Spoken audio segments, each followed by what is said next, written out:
Aí galera, ó, quero estar mostrando pra vocês isso daí, ó. O que que um produtor passa. Não deu pra gravar na hora que começou a chuva.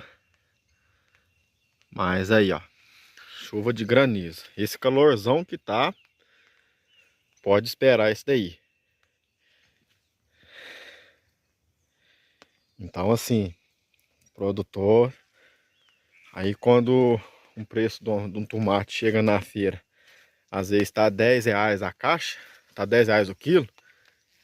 Aí a pessoa fala, ah, mas tá rachando de ganhar dinheiro. E numa hora dessa aí na lavoura, prejuízo.